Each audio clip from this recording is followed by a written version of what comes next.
ಹಾ ರೀ ಈಗೆಲ್ಲ ಟೀಚರ್ ಪೋಸ್ಟ್ ಅದು ಎಲ್ಲ ತಾನೇ ಕರೀತಾರೆ. ನಿನ್ನೆ ಹುಡುಗರು ಬಹಳ ಅಗ್ರೆಸಿವ್ ಮಾತಾಡ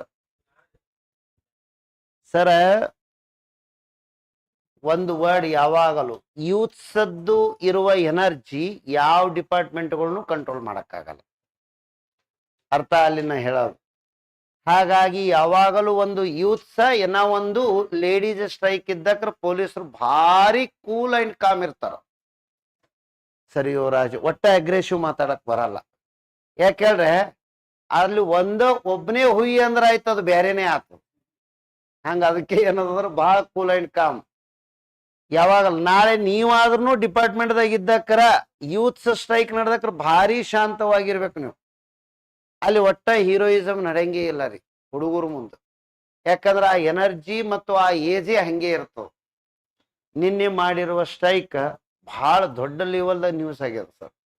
ಮೊದಲಿನ ಸ್ಟ್ರೈಕಕ್ಕೂ ನ್ಯೂಸ್ದವ್ರು ಹೋಗಿದ್ರು ಅಂದ್ರೆ ಅಷ್ಟೇ ಪಾಪ್ಯುಲಾರಿಟಿ ತೋತಿತ್ತು. ಮೊದಲಿನ ಸಲ ನ್ಯೂಸ್ ಮೀಡಿಯಾದವ್ರು ಕವರ್ ಮಾಡಿಲ್ಲ. ನಿನ್ನೆ ಏನದಂದ್ರ ಒಂದಿಷ್ಟು ರಾಜಕೀಯದವ್ರನ್ನೂ ಸಹ ಅಲ್ಲಿಗೆ ಬಂದಿದ್ದು. ಅದು ಪ್ಲಸ್ ಆಗ್ತದೋ ಮೈನಸ್ ಆಗ್ತದೋ ಸೆಕೆಂಡ್ರಿ. ನಿಮಗ ಏನ್ ಬೇಕಾಗ್ಯದಂದ್ರ ಮಕರಂದ ಯಾವ ಗೂಡದಿಂದ ಬಂದ್ರೆ ನಮಗೇನಾಗೋದು, ಅಗ್ದಿ ಮಕರಂದ ಹೀರ್ಕೊಂಡು ಜೇನುಗೂಡು ಕಟ್ಕೊಂಡು ಜೀವನ ಮಾಡೋದೇ ನಿಮಗ ಅನಿವಾರ್ಯ. ಹೌದೋ ಇಲ್ಲೋ?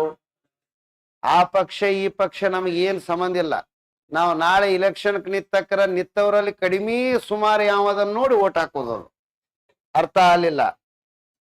ನಿತ್ತವರೆಲ್ಲ ಅವರೇ ಇರ್ತಾರ, ಅದ್ರಾಗ ಜರ ಕಮ್ಮಿ ಯಾವದನ್ನ ನೋಡುದು ಓಟ್ ಹಾಕೋದು. ನಾವು ನೀವು ಪಕ್ಷಗಳಿಗೆ ಅಂಟ್ಕೊಂಡವರು ಅಲ್ಲ. ಯಾಕಂದ್ರೆ ನಾವು ರಾಜಕೀಯವಾಗಿ ಏನಂದ್ರೆ ಯಾವುದರಲ್ಲಿ ಗುರುತಿಸ್ಕೊಂಡವ್ರಲ್ಲ, ನಾವು ನ್ಯೂಟ್ರಲ್. ನಮಗೆ ಏನು ಬೇಕಾಗ್ಯದಂದ್ರ ತಟಸ್ಥವಾಗಿರುವ ವಿದ್ಯಾರ್ಥಿ ಸಮುದಾಯಕ್ಕೆ ರಾಜಕೀಯದ ಯಾವ ವಿಚಾರಗಳು ಬೇಡ. ಕೇವಲ ಏನಂದ್ರ ಸರ್ಕಾರಗಳು ಅವರಿಗೆ ಬೇಕಾದಂತ ಹುದ್ದೆಗಳಿಗೆ ಏನದ ಒಂದಿಷ್ಟು ನೋಟಿಫಿಕೇಶನ್.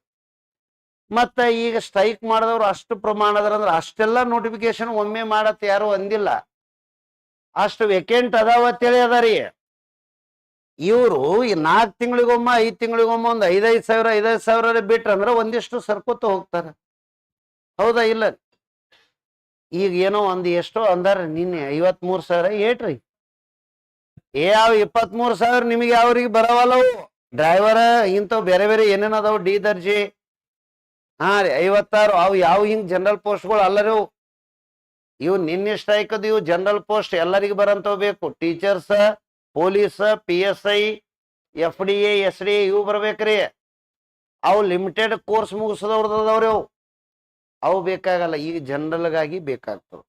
ನಿನ್ನೆ ಮಾಡಿರುವಂತ ಚಳುವಳಿ ನೇತೃತ್ವ ವಹಿಸ್ಕೊಂಡವರಾಗಲಿ ಅಥವಾ ಚಳುವಳಿಯಲ್ಲಿ ಪಾಲ್ಗೊಂಡಿರುವ ಯುವಕರಾಗಲಿ ಬಹಳ ಅದ್ಭುತವಾದಂತಹ ಪ್ರದರ್ಶನ ಮತ್ತು ಅಷ್ಟೇ ಜವಾಬ್ದಾರಿದಿಂದ ನಿರ್ವಹಣೆ ಮಾಡ್ಯಾರ. ಬಹಳ ಖುಷಿ ಅನಿಸ್ತದ ರೀ. ಯಾಕಂದ್ರ ಪ್ರತಿಯೊಬ್ಬರು ತಮ್ಮಲ್ಲಿ ಇರುವಂತಹ ಜ್ಞಾನದ ಆದರ್ಶವನ್ನು ನಿನ್ನೆ ಸ್ಟ್ರೈಕ್ದಾಗ ತೋರ್ಸ್ಯಾರ. ಯಾವಾಗಲೂ ಜ್ಞಾನಿಗಳು ಬಹಳ ಅವಾಂತರಗಳು ಏನು ಮಾಡಲ್ಲ. ನೋಡ್ಬೇಕ್ರಿ ನೀವು, ಅಗ್ದಿ ಶಾಂತ ಚಿತ್ತದಿಂದ ಹೋಗ್ಯಾರ, ಒಂದು ಸ್ಟ್ರೈಕ್ ಮಾಡ್ಯಾರ, ಮನವಿ ಕೊಟ್ರ. ಅಗ್ರೆಸಿವ್ ಮಾತು ತಾನೇ ಬರ್ತಾವ ಸರ್. ಯಾಕಂದ್ರೆ ಒಂದು ಬಡತನ, ಒಂದು ಹಸಿವು, ಇವು ಎಲ್ಲರಿಗೂ ಅಗ್ರೆಸಿವ್ ಮಾತುಗಳನ್ನು ಬರ್ಲಿಕ್ಕೆ ತಾನೇ ಹಸ್ತದ. ಅದು ಸೆಕೆಂಡ್ರಿ. ಬಟ್ ಪ್ರಶ್ನೆ ಏನು ಅಂದ್ರ ಸರ್ಕಾರದ ಮಟ್ಟಕ್ಕೆ ಹೋಗಿ ಪ್ರತಿಕ್ರಿಯೆ ಕೊಡುವಷ್ಟರಿ ತಲುಪ್ತಲ್ಲ, ಅದು ಖುಷಿ ಅದ. ನಿನ್ನೆ ಅವಾಗಿಂದ ಅವಾಗಿ ಒಂದಿಷ್ಟು ಮೀಡಿಯಾಕ್ ಬಂದು ಏನದಂದ್ರ ಆನ್ಸರ್ ಕೊಟ್ಟಾರ ಕೆಲವೊಬ್ಬರು. ಅದು ಪ್ಲಸ್ ಅದೋ ಮೈನಸ್ ಅದೋ ಗೊತ್ತಿಲ್ಲ. ಆದ್ರೆ ಒಟ್ಟಿನಲ್ಲಿ ಮಾತ್ರ ಅವ್ರಿಗೂ ಏನ್ ಸ್ಪಷ್ಟತೆ ಅದಂದ್ರ 3ನೇ ಅವಕಾಶ ಸ್ಟ್ರೈಕ್ ಕೊಡಬಾರ್ದು ಅನ್ನೋದು ಮಾಹಿತಿ ಸಿಕ್ಕಾವ. ಕರೆಕ್ಟ್?